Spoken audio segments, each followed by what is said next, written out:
విడత రైతు బంధు విడుదల కోసం తెలంగాణ ప్రభుత్వం ఏర్పాట్లు చేస్తోంది. ఇప్పటికే 2 విడతల్లో 1,50,000 వరకు 20 లక్షల మంది రైతులకు రుణమాఫీ చేసిన సర్కార్ ఆగస్టు 15వ తేదీన 2 లక్షల రుణమాఫీ చేసేందుకు కసరత్తు చేస్తోంది. ఈ మేరకు అధికార గణం పనుల్లో నిమగ్నమైంది.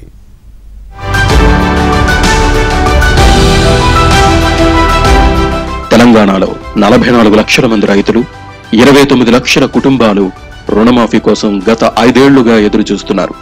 అసెంబ్లీ ఎన్నికల నేపథ్యంలో అధికారంలోకి వస్తే ఒకేసారి రుణమాఫీ చేస్తామని కాంగ్రెస్ హామీ ఇచ్చింది. హామీ ఇచ్చినట్లుగానే కాంగ్రెస్ ప్రభుత్వం చర్యలు చేపట్టింది.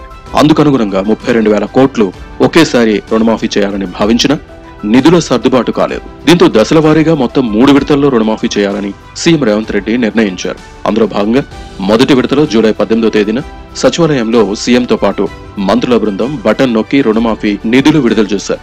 మొదటి విడతలో దాదాపు 12 లక్షల మందికి 7,000 కోట్ల రూపాయలను ప్రభుత్వం రైతుల ఖాతాలో వేసింది.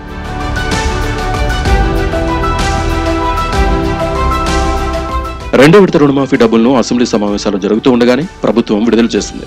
జూలై 30వ తేదీన 6 లక్షలకు పైగా రైతులకు 6,000 కోట్ల రూపాయలను జమ చేసింది. ఈ 2 విడతల్లో 18 లక్షల మందికి దాదాపు 13,000 కోట్ల రూపాయలను ప్రభుత్వం ఖర్చు చేసింది. మిగతా 24 లక్షల మంది రైతులు 2 లక్షల రుణమాఫీ కోసం ఎదురు చూస్తున్నారు. అయితే వీరందరికీ ఆగస్టు 15న స్వతంత్ర దినోత్సవం రోజున శుభవార్త చెప్పనున్నారు సీఎం రేవంత్ రెడ్డి. అదే రోజు వైరాలో నిర్వహించే వ్యవసాయ రైతాంగ సదస్సులో ముఖ్యమంత్రి రేవంత్ రెడ్డి స్విచ్ ఆన్ చేసి రుణమాఫీ నిధులను విడుదల చేస్తారని మంత్రి తుమ్మల తెలిపారు.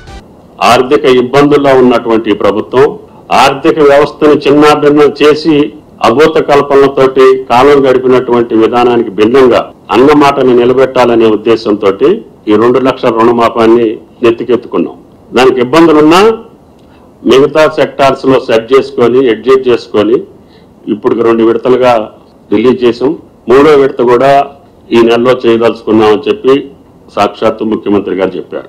2 లక్షల వరకు ఈ నెలలో పూర్తి చేసి అన్నమాట ప్రకారంగా కాంగ్రెస్ ప్రభుత్వం రైతాంగాన్ని ఆదుకోవటం కోసం ఈ ప్రక్రియను హర్షించాల్సింది పోయి, సమర్థించాల్సింది పోయి, సహకరించాల్సినటువంటి పెద్దలు కూడా రాజకీయ విమర్శలు చేయటం దురదృష్టం.